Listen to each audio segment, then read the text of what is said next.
Find me in the river, find me on my knees. I've walked against the water, now I'm waiting if you please. We've longed to see the roses, but never felt the thorns, and bought our pretty crowns, but never paid the price. Find me in the river, find me there, find me on my knees with my soul laid bare. Even though you're gone and I'm cracked and dry, find me in the river, I'm waiting here.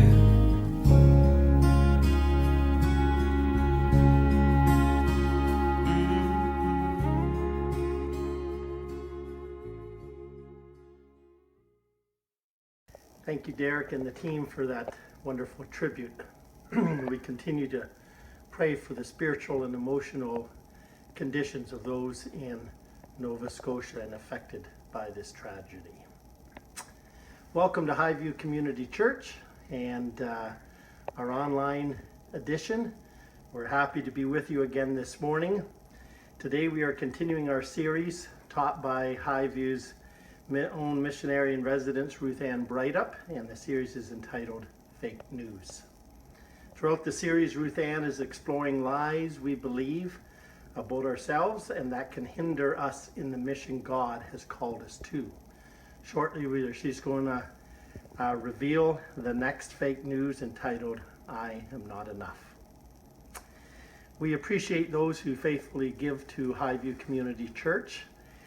We can't pass the offering baskets right now, obviously, but if you are interested in giving and continuing your giving, then feel free to contact our website, hcckw.ca, and there will be several different ways in which you can proceed with that, and you can check out that information. We greatly appreciate it. Highview's Prayer Squad is a group of people who continue to pray for Highview Community Church. We are grateful for them every week. Instead of gathering together, obviously, they don't, but they continue to pray. And if you are interested in getting a prayer request to them or interested in receiving the request so that you can pray from your house, then please contact Ann King at the church, and she would be happy to connect you with that. Philippians 4:11-13 are challenging and yet encouraging words. I have learned to be content, whatever the circumstance. I know what it is to be in need. I know what it is to have plenty. I have learned the secret of being in any and every situation, whether well-fed or hungry, whether living in plenty or in want. I can do all this through Him who gives us strength. Blessings. Well, hello, everyone. Welcome to the music section of today's service. I'll be your host, Derek Upil. And, being up here just playing my keyboard all by myself, I was like, man, this is familiar. What is it that I feel like? And I remembered, I know exactly what I feel like.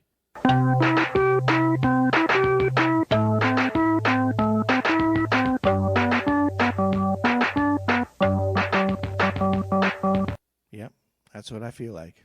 Keyboard Cat. I don't know if you remember that guy, but that's me. Anyway, let's do some singing. Here we go.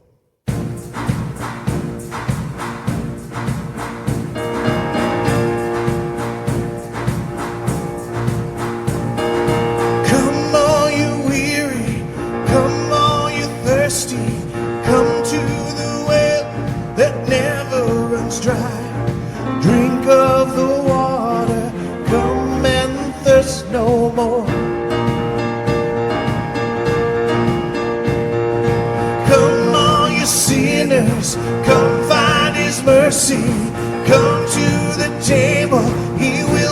satisfied. Taste of his goodness, find what you're looking for. For God so loved the world that he gave us his one and only Son to save us. Whoever believes in him will live forever.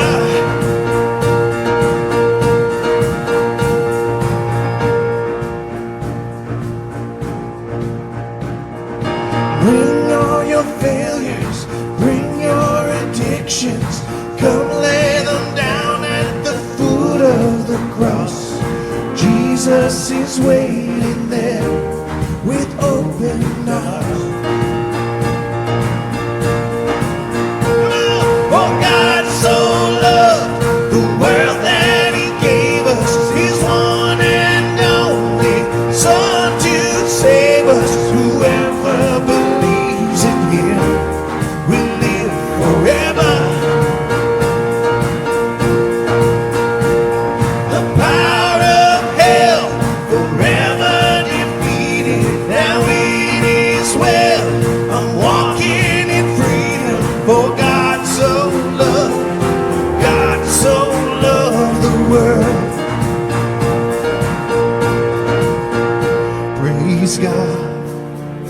Praise God, from whom all blessings flow. Praise him for the wonders of his love. Praise God, from whom all blessings flow. Praise him for the wonders of his love. His amazing love. For God so loved the world that he gave us his one and only Son to save us. Whoever believes in him will live forever. For God so loved the world that he gave us his one and only Son to save us. Whoever believes in him will live forever. The power of hell forever defeated. Now it is well. I'm walking in freedom. For God so loved the world. Bring all your failures, bring your addictions, come lay them down at the foot of the cross. Jesus is waiting. God so loved the world.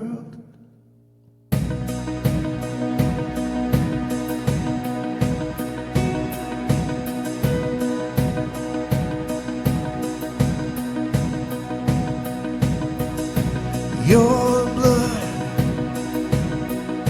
is healing every wound. Your blood is making all things new. Your blood speaks a better word.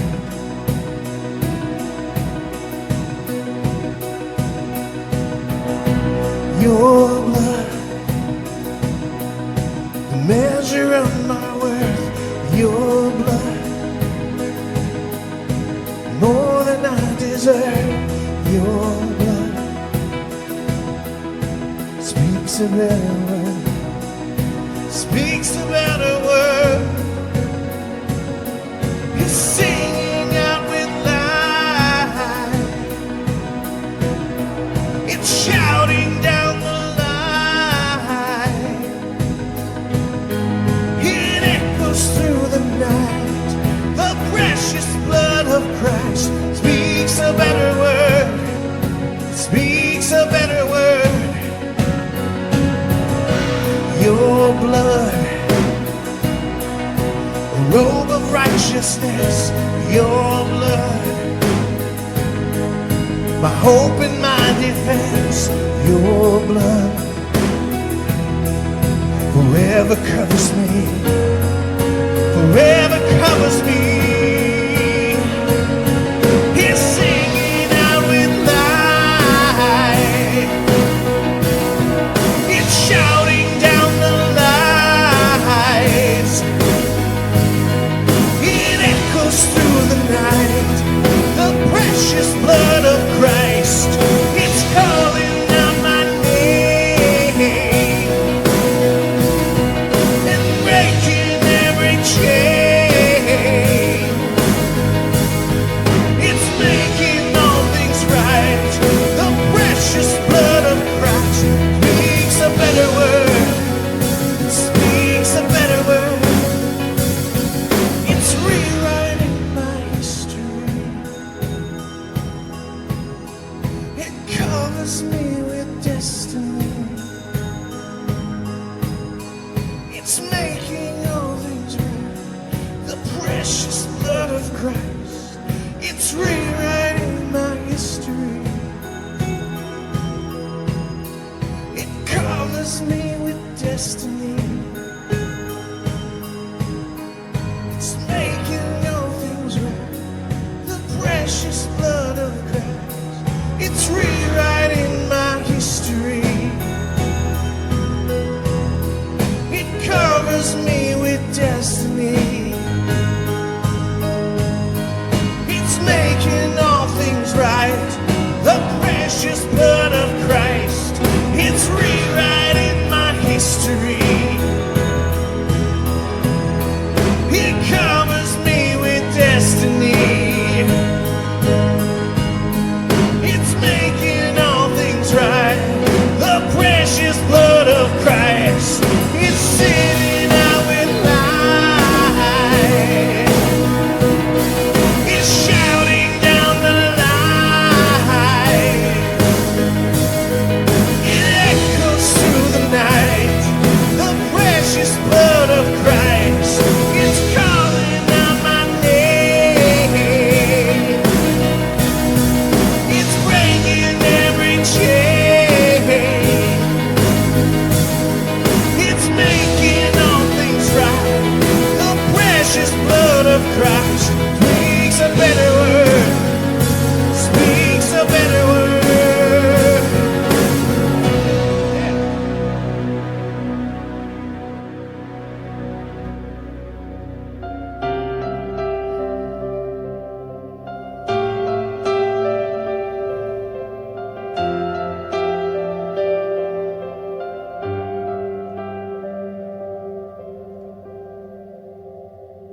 My hope is built on nothing less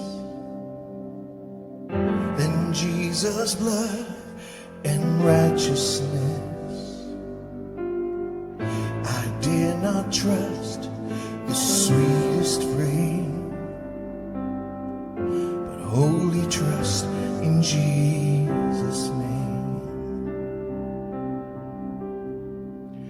Christ alone, cornerstone, weak made strong in the Savior's love, and through the storm, He is Lord, Lord of all.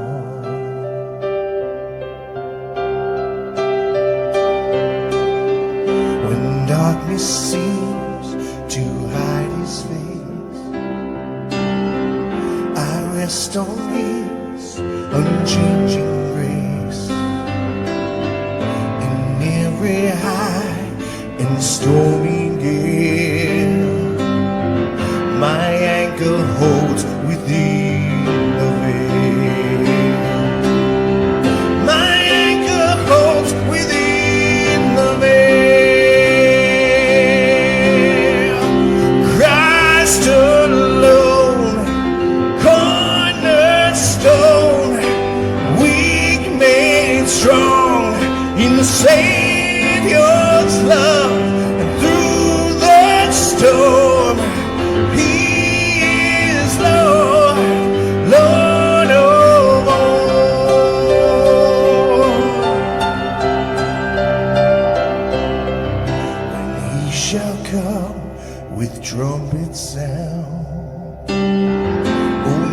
beyond there in him be found, dressed in his righteousness alone, faultless to stand before the throne. Christ alone, cornerstone, weak made strong in the Savior's love, and through the storm he is Lord, Lord of all. Christ alone, cornerstone, weak made strong in the Savior's love, and through the storm he is Lord, Lord of all. Christ alone, cornerstone, weak made strong in the Savior's love, and through it all he is Lord, Lord of all.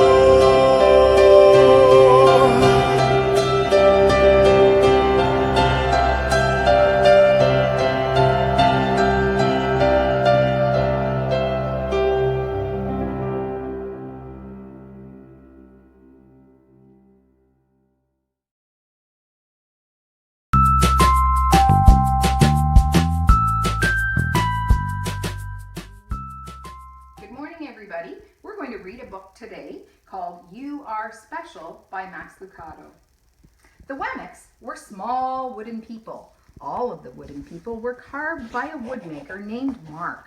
His woodshop sat on a hill overlooking their village. Each Wemmick was different.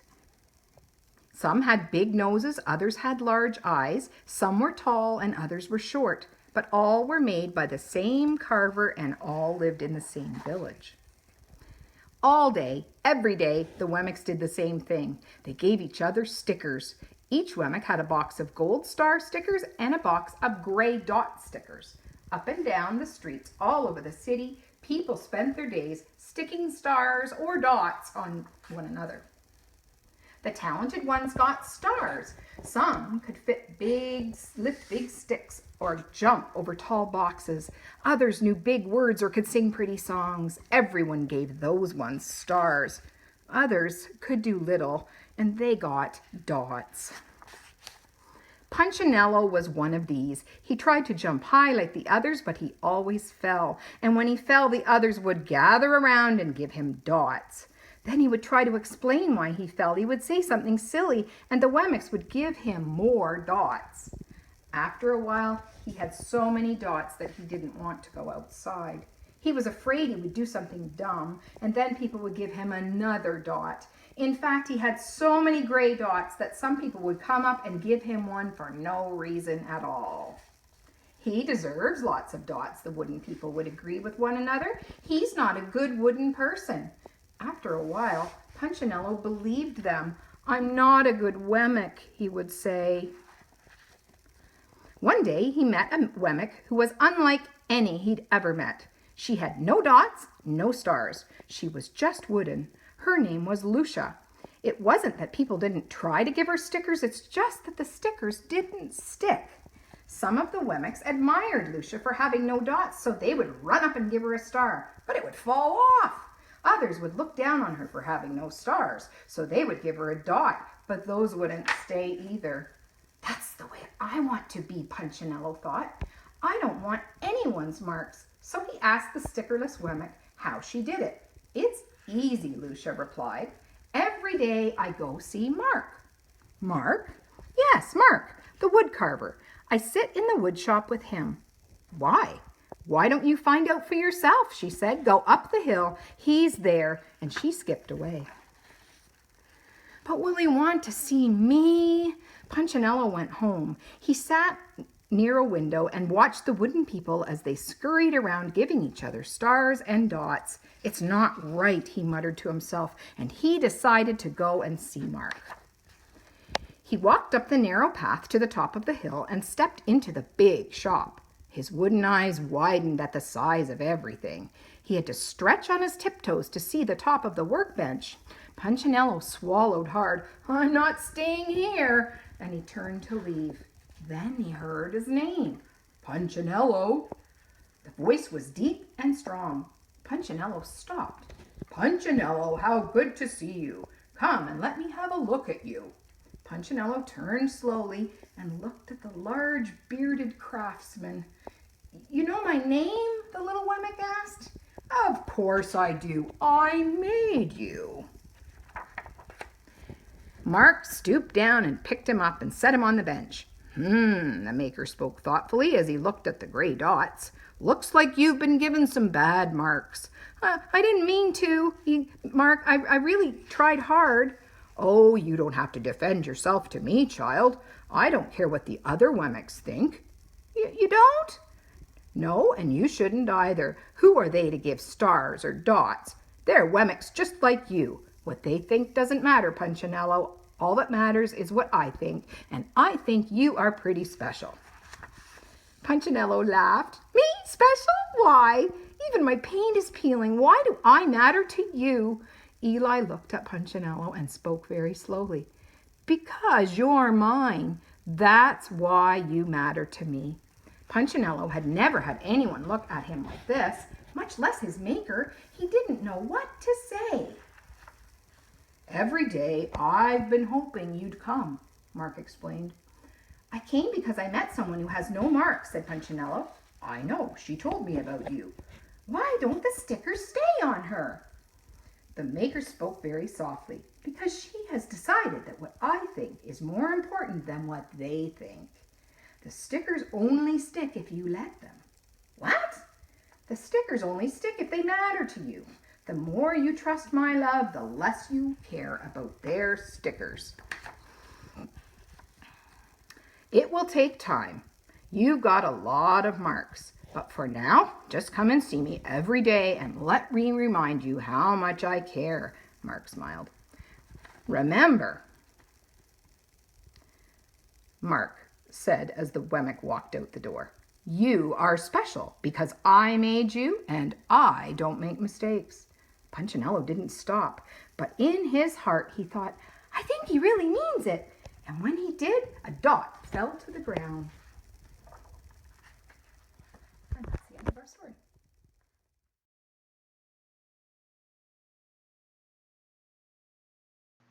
Second Corinthians chapter 4, verses 1 to 7. Therefore, since through God's mercy we have this ministry, we do not lose heart. Rather, we have renounced secret and shameful ways.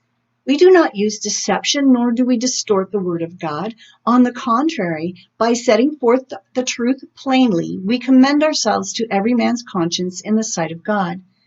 And even if our gospel is veiled, it is veiled to those who are perishing. The God of this age has blinded the minds of unbelievers, so that they cannot see the light of the gospel of the glory of Christ, who is the image of God.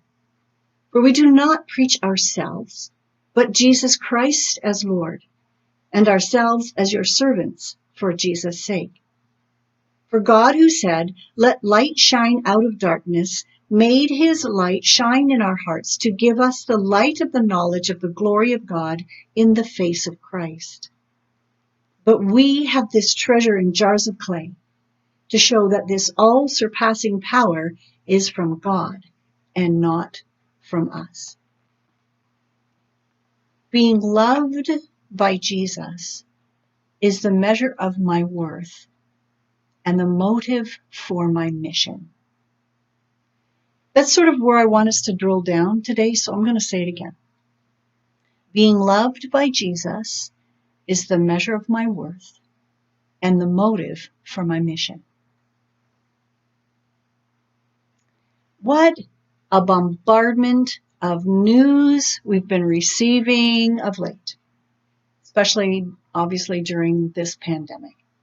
so much coming at us, and I have really appreciated on the various ways of social media, Facebook, where I hang out mostly, but also Instagram, Twitter, that there's this wide scope of the kinds of responses we're all having to what we're experiencing right now. And there's the honest lament and sometimes the venting, the investigative questions about what's really happening, and those kinds of articles. And then also the cheerful, uplifting, inspiring things, the things that are just for fun. And I kind of need it all. I need all of that. So thank you for all of the ways that you are interacting on my news feed anyways. I need this right now. And I kind of have to say I especially need the ones that are positive and encouraging. Those kinds of communications I really need. And here are a few examples of positive fun, things that maybe you've passed along or you've seen. And here's one. We'll start with this one. This is Wilson, and Wilson is working from home. Now, with so many of us working from home these days, I guess we have to say it just works better for some people than others. Depends on what your job is, I guess. Okay, and here's a little video clip. I'm just going to let it speak for itself. Okay guys, you've been married over 60 years now, but we've never seen a coronavirus. It looks like we're going to have to go into lockdown. What that means is you've got two choices really. Either A, we'll lock you down together in quarantine, or B. B! I'll take B. Is that all right? Can I take B? I howled when I first saw that. I'm sorry, just the look on her face. I will say I'm so happy to be isolating and staying in quarantine with my husband, but just never mind. I won't go any further with that. Okay, last one. Not about COVID-19. You're welcome. This one's not about COVID-19. And it says this. If cauliflower can somehow become pizza, you, my friend, can do anything. And back when we were still allowed to go to restaurants, I did try some pizza that had a cauliflower crust. And I really liked it. I mean, I would do it again if we ever get back into the restaurant. Maybe I'm going to have to find a recipe and do it myself. I don't know. But I'm particularly fond of this kind of sentiment, this kind of meme where it talks about us all reaching our potential and becoming all we can be. I love that. I'm all about that. I like it when there's things online like this that inspire me and cheer me on and motivate me. But I will also say that every once in a while, I find myself sort of considering a more cynical perspective, a perspective that seems to force the question, says who? I can become anything? Like, really? By what authority do you make such a claim? I know myself. I'm a contemplative person, and I have practiced for many years disciplines that help me to understand the deeper parts of myself. And I know in the deeper parts of myself, I know myself. So this claim that I can be anything, like, says who? But we have this treasure in jars of clay to show that this all-surpassing power is from God and not from us. Being loved by Jesus is the measure of my worth. Fake news, lies we believe. That's the name of the 3-week series that we're in, as you already know. And last week, we looked at the lie, I am my diagnosis, and we considered instead God's power to override any kinds of diagnostic limitations that might be falsely laid on us by others or even by ourselves. and how that frees us to accomplish the mission that He's called us to do. I am who God says I am. This week we want to take a look at another lie. A lie that might also be described as a fear, a common fear, that digs down into our hearts and our heads, and if we're not careful, starts to sound like the truth. And the lie is this: I am not enough. Okay, hold on to that for just a second, as awkward or maybe even as painful as it might be, because I want to tell a story, a parable, not a true story, and I want you to listen in so that you can help me finish the story at the end. Okay? So let's say that you are out walking a trail. You're following all the physical distancing protocols. You are far enough away. First of all, this trail isn't shut down because we're not crossing any yellow tapes right now, right? So you're on a trail that's open, and there's somebody a fair distance ahead of you. You can see them. They're walking in the same direction as you. They're turned away from you. And as you're walking along in this pace, you notice them take something out of their pocket. And you can't quite see what it is. It seems to be about the size of a plum or a golf ball, but there's really no color to it. And as they're walking, you can sort of tell, even though you can't see their face or even the object, you can sort of see that they're maybe thinking about something. And as you continue walking, it seems, again, from the change of posture, that they've made a decision. And they pull out from their other pocket a paper bag. They put this object in the paper bag, crumple it all up, and throw it away. And when it goes into the bush where they throw it, you can hear a thump. Like it was clear that whatever they were holding was something of substance. And then they take a quick turn off to another side trail and they disappear. So when you get to where they were, you're curious, you kind of can't help yourself, and you go rummaging around in the bush a little bit, and you see this paper bag. So you pick it up and you open it, and you have in your hand something that even to your untrained eye looks like it could be a precious stone, maybe even a diamond, that's just not polished or finished.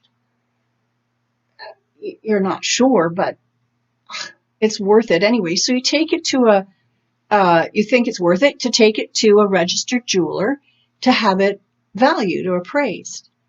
And the jeweler comes back and tells you that this is actually, yes, a diamond, that even in its state right now is worth $300 million.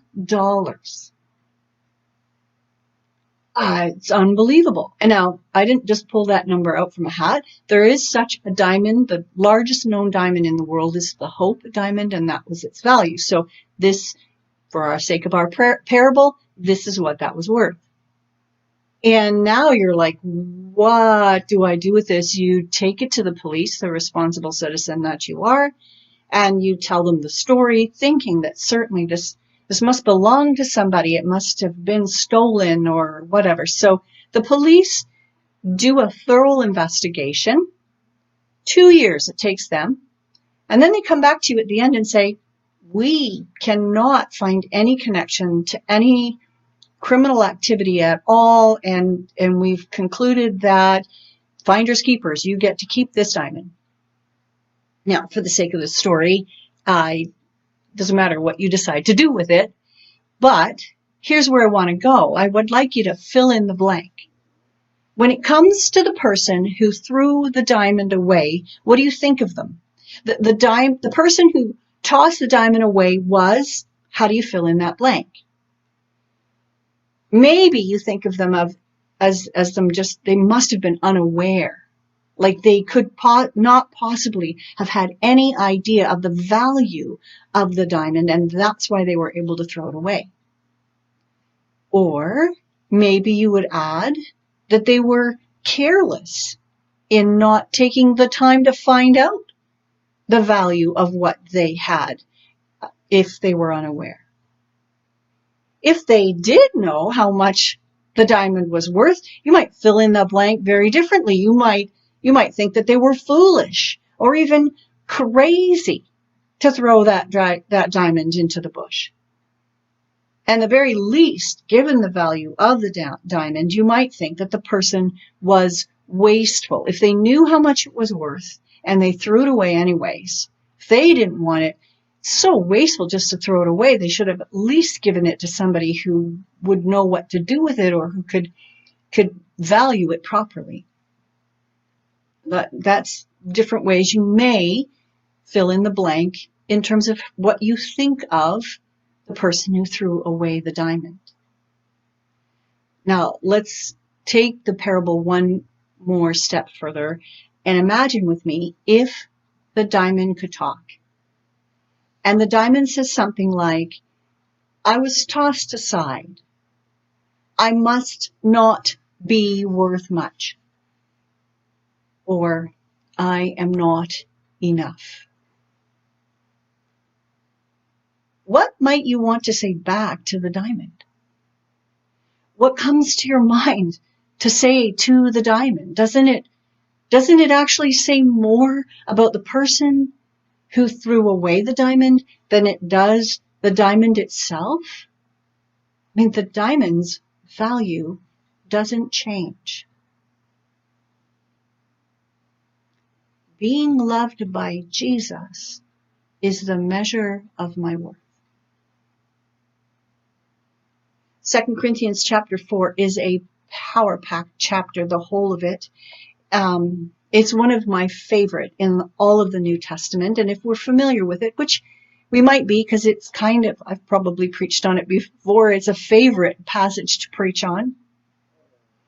And it's because there's these strong phrases and ideas in this chapter, phrases like, we do not lose heart. Don't we need to hear that now? Or we commend ourselves to every man's conscience in the sight of God. Or even the key phrase that I want to focus on this morning, all surpassing power in jars of clay, and they are inspiring. I love this chapter.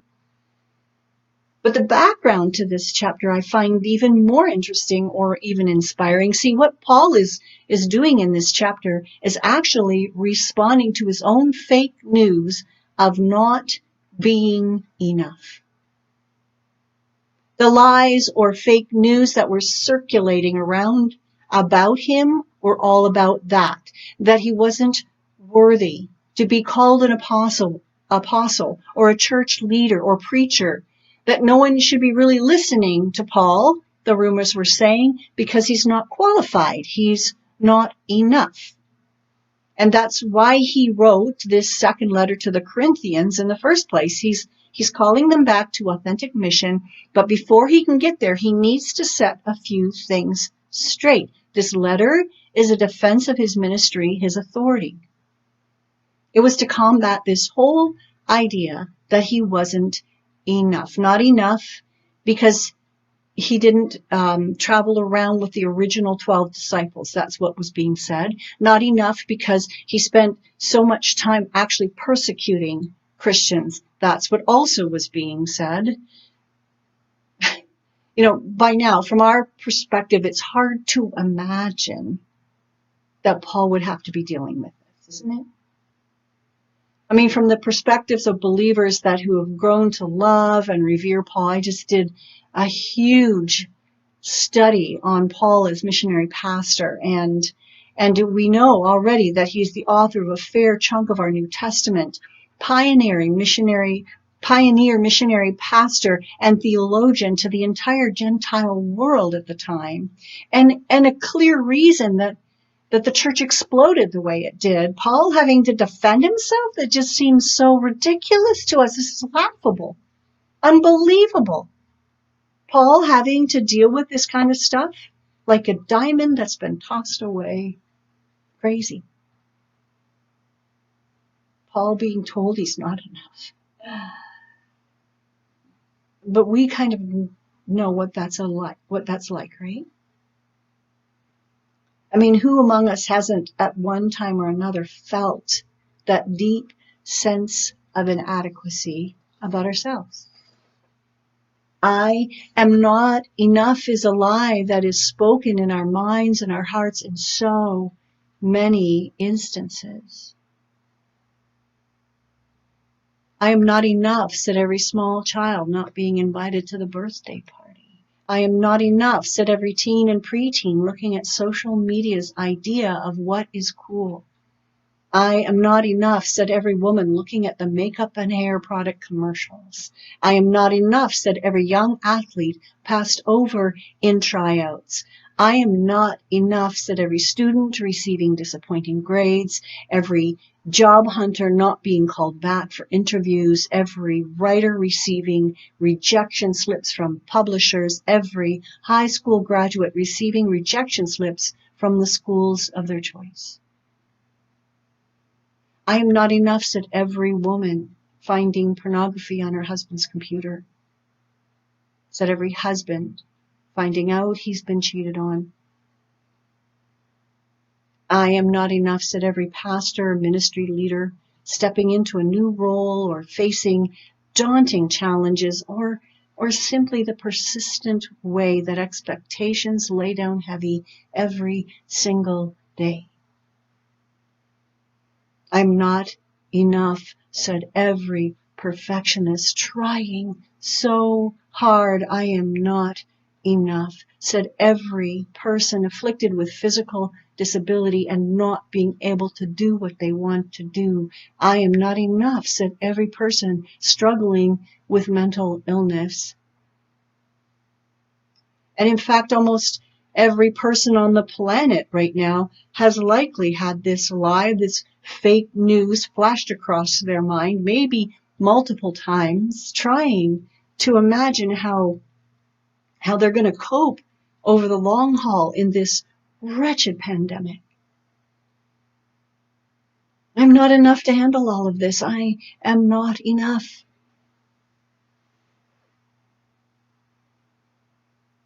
The whole of 2 Corinthians was written against this lie.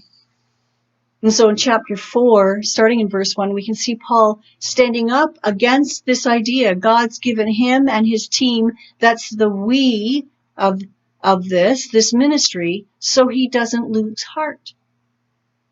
Verse 2, he has nothing to hide. No secret agendas or shameful, deceitful ways, no distorting of the true message of Christ. And he almost dares anyone to bring evidence against him for doing any of that. If things are distorted, he claims in verse 3 and 4, it's the enemy who's involved, an enemy who wants to blind us to the light of the gospel. And the gospel was everything to Paul. Verses 5 and 6, this message of the light and the glory of God shining against the darkness seen in the face of Jesus. And then he gets to this beautiful statement in verse 7. But we have this treasure in jars of clay to show that this all-surpassing power is from God and not from us.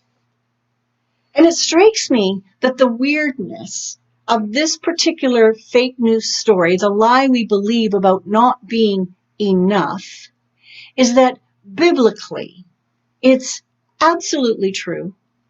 And biblically, it's absolutely false, both at the same time. There's this both and tension to this morning's lie. Theologically, it's completely true in terms of our salvation. There's the experienced reality of sin, of not being able to do anything in and of ourselves to save ourselves. Save a wretch like me, such a worm as I, like the old hymn writers like to talk about, and it's not such a popular way of talking these days, but theologically it's true. When it comes to our humanity before God and our ability to come into relationship with a holy God, we simply don't have what it takes. We are not enough. And being chosen by God, declared forgiven, declared his child, his masterpiece, the object of his unfailing love. The church is the bride of Christ, the object of all he can offer. This is also true. And this is so powerful. To fully embrace this understanding that we are the object of such love. Being loved by Jesus is the measure of my worth. A ritual I've done with every newborn child, every grandchild, every one of them, begins the first time I get to hold them.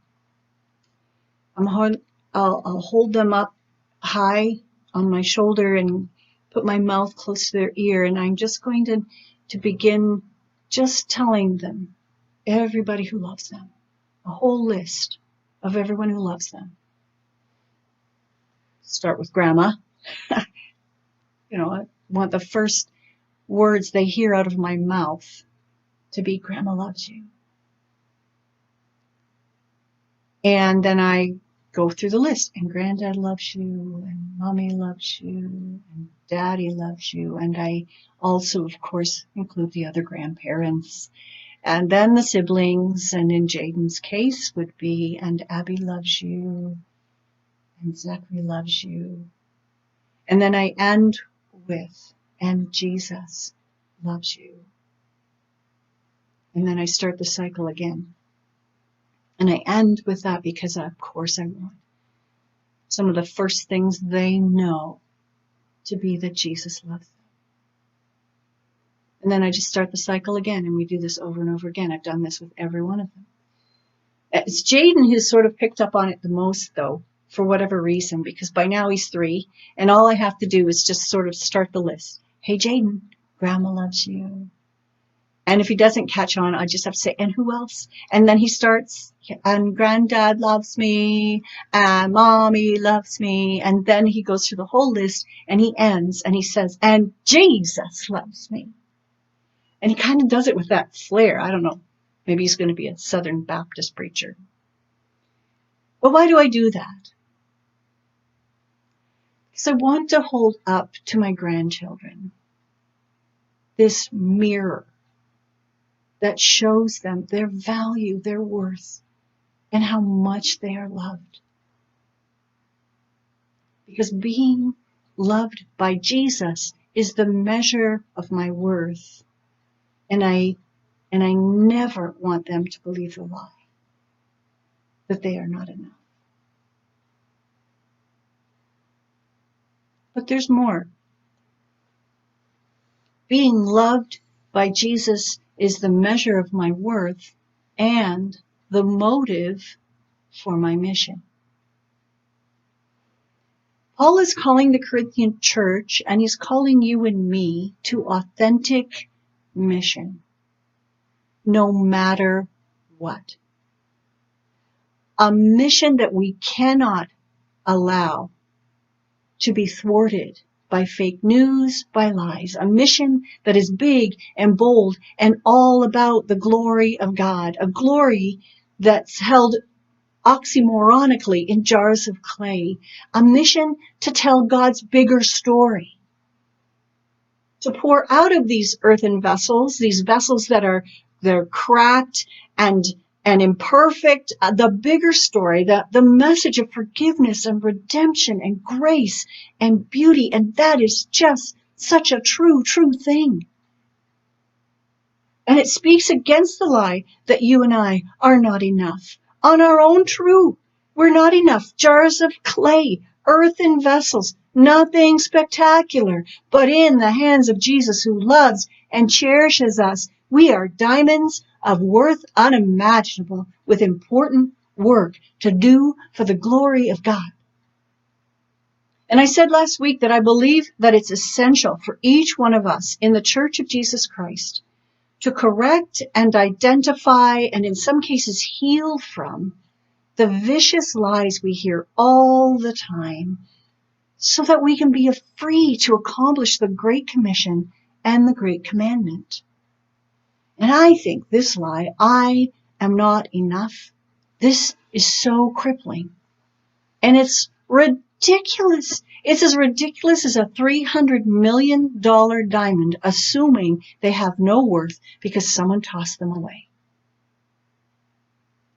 And I'm also wondering if right now we're not sort of collectively hearing this lie in various ways during these long days of duress. If we're not all actually a little terrified or a lot terrified that we don't have what it takes to keep it together while the world gets so weird and threatening and dangerous as we deal with this vicious disease. And I'm wondering if in dangerous ways we're believing that lie, I am not enough for this. And it's holding us back, even now. Distracting us from this treasure, the gospel that we have here in these imperfect, isolated, quarantined lives of ours, and it's getting us all caught up in survival instead of letting this make us the best version of ourselves. Friends, if there was ever a time to speak against this lie, it's now. And you don't have to try to be enough as a person. We don't even have to try to be enough as a church. We already are enough because of the treasure of God's glorious gospel and the power of Jesus and the presence of the Spirit among us. Paul knew the devastating effect of trouble on the human psyche, and that's why he keeps going in chapter 4 with the same idea. And these words just seem so appropriate for us right now, verses 7 to 9 and 16 to 18. But we have this treasure in jars of clay to show that this all-surpassing power is from God and not from us. We are hard-pressed on every side, but not crushed. Perplexed, but not in despair. Persecuted, but not abandoned. Struck down, but not destroyed. Therefore, we do not lose heart. Though outwardly we are wasting away, yet inwardly we are being renewed day by day.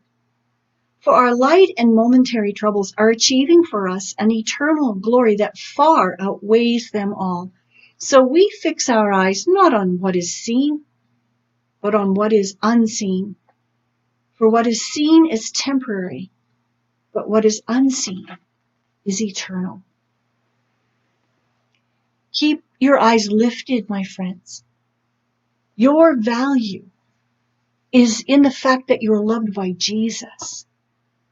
Do not let any kind of lie or any kind of fear hold you back from the mission that he's given us. Not now, not now. We have this treasure in earthen vessels, this glorious power of God's hope and life and redemption through Jesus, and the world needs Jesus now more than ever before. So this week, if you hear the lie, if you feel the fear, I am not enough, speak against it. Make no agreement with it. Remember, Jesus loves you. We can look up and out beyond this. It's been great doing church together with you like this morning. No, actually it's not. I wish we could be together. I miss you all terribly, but it's been good that we can still do this together. Okay, blessings everyone. Have a good week. Stay strong. We have everything we need.